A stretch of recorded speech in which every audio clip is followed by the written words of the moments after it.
In this program, you will learn about the California Gold Rush, how it spurred the settlement of the West and forever changed the lives of ordinary people. You will meet John Augustus Sutter, head of a plantation empire, and James Marshall, the man who first discovered gold in California. And you will encounter Red Cloud and Sitting Bull, two powerful Sioux chiefs who fought against General George Custer to defend their land against gold seekers in South Dakota.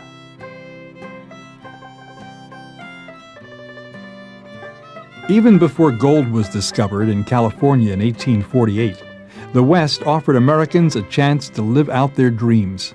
Men first went to the Oregon Territory and Northern California to seek their fortune as fur trappers, hunting beaver and selling the fur.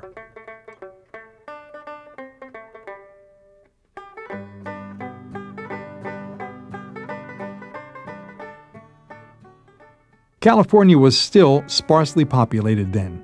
There were only about 7,000 Mexican settlers, and most were ranchers. California was originally part of the Spanish territory of Mexico. In the 1700s, Spain established a series of Catholic missions along the California coast, from San Diego up to San Francisco.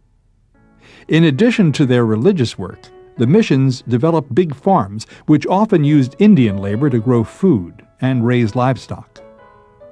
When Mexico won its independence from Spain in 1821, it took control of California and granted a few Mexican Californians large areas which they turned into huge cattle ranches. They, too, relied on Native Americans to do much of the hard work to run the ranches. In the early 1840s, a large-scale American migration began to the West. These people were called emigrants because they were leaving the United States to move to new territories. At first, people occupied lands in Oregon country, but soon emigrants began to leave the Oregon Trail near the Snake River and head for California. Many of the early American settlers to California had read of the exploits of John Fremont. Fremont, known as the Pathfinder, conducted topographical surveys of California and created maps which guided many people westward. Many of the early American settlers in California made their way to Sutter's Fort. Sutter's Fort was an agricultural empire owned by John Augustus Sutter. Sutter had come to America to escape debt. He made a prosperous new life in California. Sutter attained a grant of 50,000 acres of choice land where the Sacramento and American rivers meet. One of the conditions of his Mexican land grant is that he needed to have families settle on his land to develop it, another plan by the Mexicans to populate the area. Most of the people in California, the Californios, the Mexicans of California, had their ranchos and they were living a wonderful life. So he sent press releases east that land could be had in California. Just come to New Helvetia and John would help you out. And he did, and people started to come. As the American presence in California started to grow stronger, so did interest in making California part of the United States. When the United States officially went to war with Mexico in 1846, the Americans settled in California. U.S. forces, led by John Fremont, Colonel Stephen Kearny, and Commodore Robert Stockton, quickly defeated the Mexicans and declared California the property of the United States. On February 2, 1848, Mexico and the United States signed the Treaty of Guadalupe Hidalgo, which established the border of Texas at the Rio Grande River and took the vast California territory away from Mexico, giving it to the United States. Only 9 days before the treaty was signed, an event occurred that would stir the hopes not only of Americans, but people the world over. Gold was discovered. John Sutter, who had sided with the United States in their battle with Mexico, sent James Marshall, a New Jersey carpenter working for him, to supervise the building of a sawmill to cut trees into lumber. The sawmill had to be built on a river because the water current was needed to power the large wheel, which in turn moves the saw. Marshall went up the South Fork of the American River, about 45 miles north of Fort Sutter, into the Coloma Valley, and there he began construction of the sawmill. On January 24, 1848, Marshall took notice of the riverbed. He recalled, "My eye was caught by something shining in the bottom of the ditch. I reached my hand down and picked it up. It made my heart thump, for I was certain it was gold. The piece was about half the size and shape of a pea.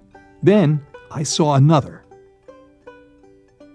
Marshall took his shiny pellets to Sutter, and they tested them to be sure that they were in fact gold.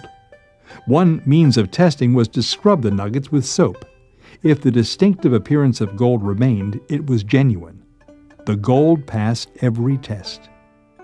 They decided it was wise to keep it a secret, not because they were after the gold all for themselves, but because Sutter had 1,200 acres in wheat ready to be harvested, and it was his fear he would lose all of his workers. Well, he did. They all went to the gold fields, including the Indians, because the Americans were hiring the Indians to help them pan for gold, and they could make a lot more money than Sutter was paying them. Because Sutter had nobody there to harvest the wheat, it rotted in the field, and it led to his bankruptcy, his selling out. He had to abandon everything. So the discovery of gold put Sutter out of business. Sutter's plantation was quickly overrun with gold miners. Whatever Sutter had of value was stolen: his cattle, his food provisions, even the millstone in his grist mill. Gold was in abundance at or near the surface of riverbeds, in sandbars and gravel banks, and could be sifted using the simplest tools: shovels, picks, and pans. Some even used knives and spoons. The gold seekers scooped up riverbed silt into a pan and then washed water over it, which carried the lighter sand and pebbles away, leaving behind the heavier nuggets and flakes of gold. Each ounce was worth about $16. The amounts of gold uncovered by the first gold seekers were exceptional. For example, 7 men from Monterey used 50 Indians to dig up 273 pounds of gold from the Feather River in only 2 months. Men from other settlements throughout California and Oregon abandoned their farms and businesses to join the hunt for gold. In May, a young entrepreneur, Mormon, by the name of Sam Brannan, who had come to California a year before, actually 2 years before, bought up every pick, shovel, wheelbarrow, hoe, pan, tool, anything involved in mining. He bought up all this stuff, came up, got a vial of gold, went back to San Francisco, and ran through the streets hollering, "Gold! Gold on the American!" And that started the rush. Well, where were they going to get the tools? They had to buy them from Brannan. By mid-June 1848, 3/4 of the men in San Francisco left the town to find gold, leaving stores empty, schools closed, and ships docked because their workers had deserted them. By late summer 1848, newspapers back east began to reprint stories from California papers about the discovery of gold. They printed letters from miners telling of their successes. Many Easterners doubted these claims until President Polk confirmed the stories in December of that year. Soon, fortune seekers arrived in California from all over the United States and the world, including Europe. Ships traveling from California to Hawaii, Mexico, South America, and China all brought back gold hunters as well as supplies to sell. Most of these men expected to return home as soon as they struck it rich. For many years, there were very few women who made the trip to California. This began to change, and they tried to bring more women settlers out to California. California, for example, was the first American state to pass a law that would allow married women to retain the property they owned before they were married. And this was a big deal because that brought women out to California realizing that once they got married, they would still retain their property rights. Gold seekers had a choice of traveling to California by land or sea. Both were treacherous. Travelers might choose to sail to Panama and take a separate ship north to California. They risked disease and other hardships on the long journey. Many chose to travel overland on the California Trail. Those who timed their trips poorly risked freezing to death in the Sierra Nevada mountains if they got to them after September. Despite the dangers facing anyone attempting to make the journey, the mass migration to California continued throughout 1849. Those who embarked on the mass migration were called 49ers. They were said to have caught gold fever because they succumbed to the desire for instant wealth that made farming and most other occupations seem unappealing by comparison. What the settlers thought, the people who moved out west, the immigrants out west, believed from the stories was that you went there a poor man, and overnight you were fabulously wealthy. There were large amounts of gold, and you could settle there and become rich beyond all your expectations overnight. What they discovered for the most part was it was very tiny amounts of gold, but they called gold dust. One gold seeker called this gold fever the beginning of our national madness, our insanity of greed. The miners were not the only ones who were motivated by greed. So too were the merchants. As some 80,000 people swarmed into California in 1849 looking for gold, prices for everything soared. It has been said that a pair of boots which cost $2.50 in the East sold for $20 in California. Gambling halls, saloons, and other entertainment sites appeared virtually overnight, and many men spent all of their gold dust there. Many, many people went away broke. The people that did make money, though, were the business people. The people that could sell watermelons or tomatoes or potatoes or squash, lettuce, people who were raising beef. Those were in great demand because these miners that were showing up in 49 and 50 literally had nothing but was on their back. Wherever gold was found, boomtown settlements sprang up. The men set up tents and wooden shanties as their only protection against the weather. Many of these instant towns disappeared as soon as the gold was mined out. The gold miners spent long, hard hours digging and sifting as ice-cold torrents of water came down from the mountains and the sun beat down. Their boots and clothes rotted away, their hands blistered. Heavy rains would wash away the dams they built, forcing them to start all over again. Many of the gold seekers who left their homes in 1849 did not make it to the digging sites until 1850, by which time much of the surface gold had been removed. It took teams of men to wring any new gold from the earth. The miners built contraptions called long toms that were between 8 and 15 feet long. With a steady stream of water channeled into them, the long toms would sift dirt much more efficiently, but for many, this still yielded little or no gold. Even as the gold strikes became less frequent and less abundant, people still crowded the rivers and nearby digging sites. Since 1848, when California became the property of the United States, Congress had been discussing what should be done with the territory. Because of its population explosion, California petitioned the United States for immediate statehood.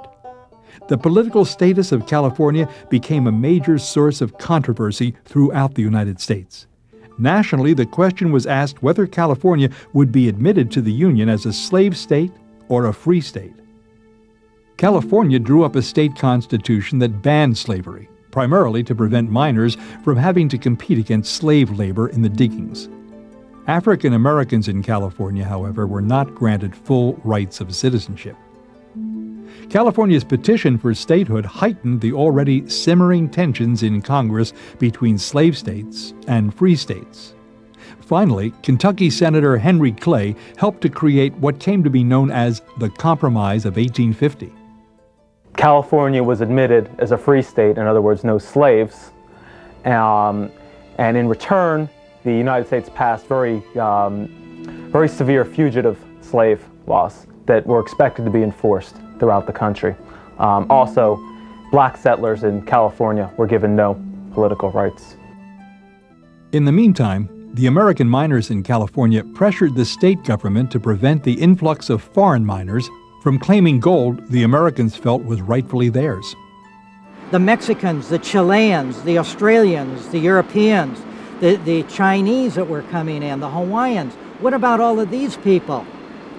Well, the Americans were able to get, in 1850, California was able to pass a law that taxed these people. $20 a day was to tax these people, to try to discourage them. No group suffered worse than the Chinese. Chinese dwellings were burnt down, and some Chinese were beaten and murdered. Few of these crimes were punished. While most white American settlers did not advocate open violence against the Chinese, few felt much sympathy for their plight. The situation was not much better for non-whites who were born on U.S. soil. African Americans had few legal protections for their property and could not vote in elections. Meanwhile, American Indians without jobs were declared vagrants and forced to work at the digging sites for very little money. The foreigners and American Indians were often targets for the frustrations felt by many of the 49ers. As the gold stakes played out, many people left California bitterly disappointed. Very few found the wealth they sought. Instead, most of them found poverty and loneliness. As the California diggings yielded less and less wealth, gold fever was sparked again by the discovery of gold in the Colorado Rockies, Montana, Oregon, New Mexico, Arizona, Nevada, and the Dakota Territory. Many of these gold sites lay on Indian territory, guaranteed by treaty with the United States. Nevertheless, Americans descended upon these sites and forcefully drove the Indians out. The often strained relations between American Indian tribes and the U.S. government were about to take a significant turn for the worse. The Sioux War of 1865 to 1867 broke out after the U.S. government announced its intention to build a road through the foothills of the Black Hills. The purpose was to connect new gold mining settlements to the east. The road-building project cut through sacred Indian grounds, including their primary area for hunting. A Sioux Indian chief named Red Cloud, who was generally on friendly terms with the U.S. government, warned that there would be resistance if the project went ahead. This sparked 2 years of continuous bloody warfare. In 1868, the Fort Laramie Treaty was created. The treaty gave the Indians an area called the Great Sioux Reservation, which encompassed half of present-day South Dakota, including the Black Hills. The idea was to remove the Indians from areas where whites wanted to settle, and in return, the Indians would be given food rations and be recognized as independent negotiating powers with the United States because they had no rights as American citizens at that point in history. Red Cloud accepted the terms of the agreement. His faction, his own small group of Sioux Indians, came to be called the Treaty Indians.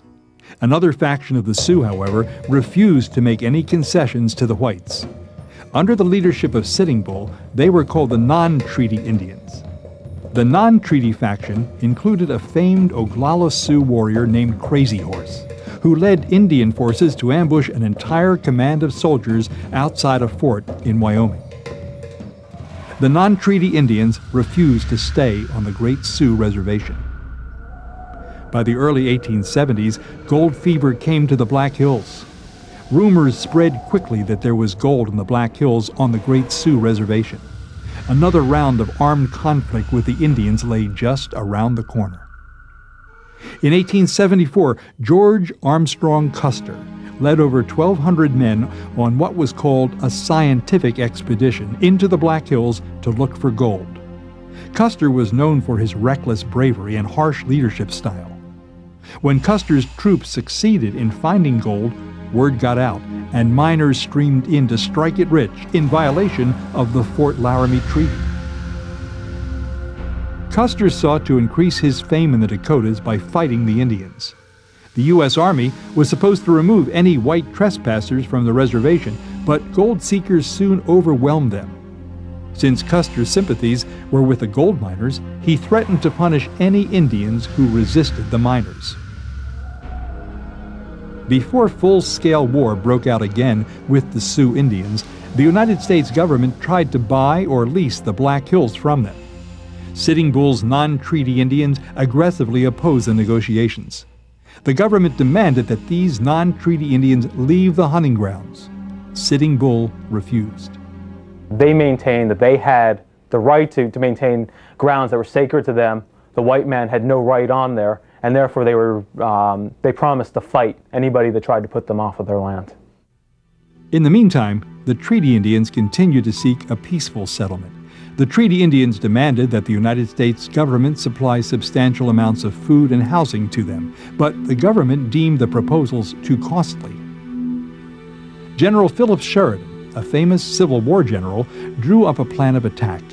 3 separate columns of soldiers would enter the unceded territory from a different direction, and whichever one found Sitting Bull and his followers would destroy them.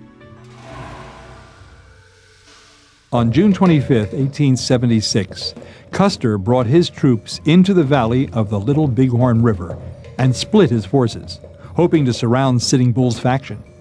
However, he didn't know that many treaty Indians came to join Sitting Bull and his non-treaty Indians to fight the whites, and their numbers swelled to 6,000. As Custer's troops rode down from a ridge into the valley, the Indians overwhelmed and killed them. The disaster at Little Bighorn caused the Americans to intensify their military campaign against the Indians. Eventually, with superior numbers and more advanced weaponry, the Americans won out. Sitting Bull refused to surrender. Instead, he escaped to Canada, refusing to give up his way of life. He vowed, "I will remain what I am until I die, a hunter. And when there are no buffalo or other game, I will send my children to hunt and live on prairie mice, for where an Indian is shut up in one place, his body becomes weak." After the defeat of the Sioux, the Americans restricted Indian tribes to smaller and smaller pieces of land in reservations. The surviving Indians lived in poverty. Their hunting grounds became almost barren, as their primary game, buffalo, were hunted to near extinction. They were completely dependent on anything the United States government would grant them, whatever little that was. And it was not for many years that Indians enjoyed the same rights as citizens that the rest of the country did. When Americans moved out west, they dreamed of attaining lives of ease. Gold fever definitely infected the United States. It captured the imagination of everybody. People left by the thousands.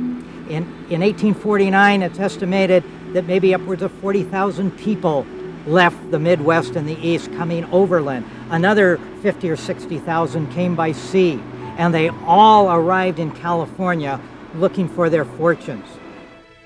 Instead, they largely found disappointment. Still, the American people did fill out the country's natural borders, spreading from the Atlantic to the Pacific Ocean and farther north and south than the nation's founders had ever thought possible. On January 24, 1848, James Marshall discovered gold near Sutter's Mill on the banks of California's American River. People were said to have caught gold fever, and those who embarked on the mass migration for gold were called 49ers. In 1868, the Fort Laramie Treaty was created, giving the Indians an area called the Great Sioux Reservation.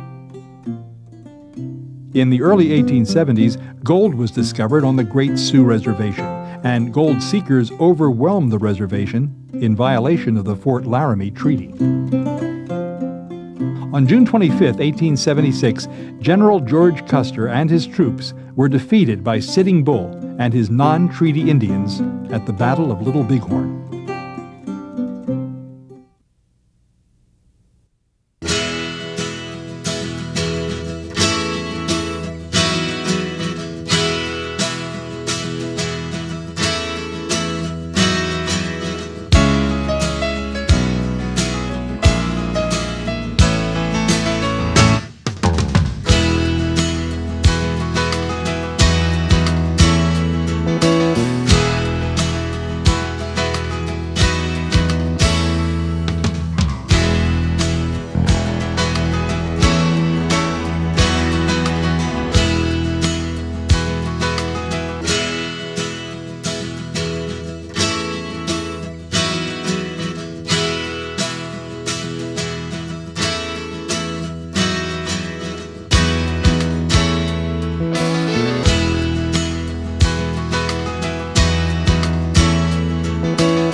which often used Indian labor to grow food and raise livestock. When Mexico won its independence from Spain in 1821, it took control of California and granted a few Mexican Californians large areas which they turned into huge cattle ranches. They, too, relied on Native Americans to do much of the hard work to run the ranches. In the early 1840s, a large-scale American migration began against gold seekers in South Dakota.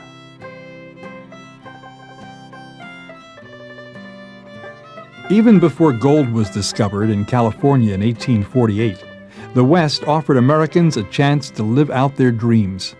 Men first went to the Oregon Territory and Northern California to seek their fortune as fur trappers, hunting beaver and selling the fur.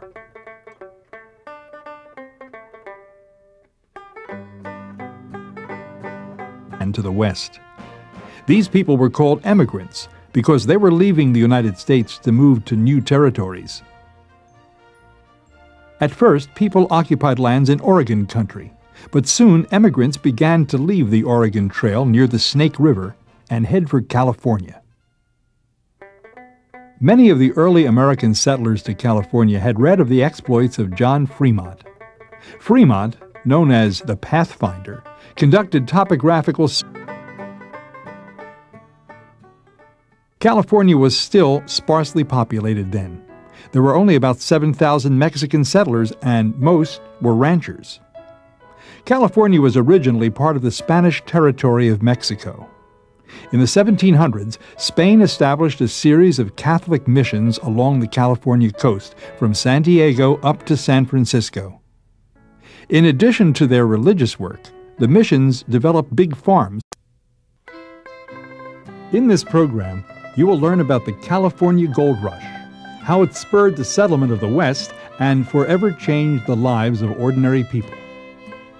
You will meet John Augustus Sutter, head of a plantation empire, and James Marshall, the man who first discovered gold in California. And you will encounter Red Cloud and Sitting Bull, two powerful Sioux chiefs who fought against General George Custer to defend their land.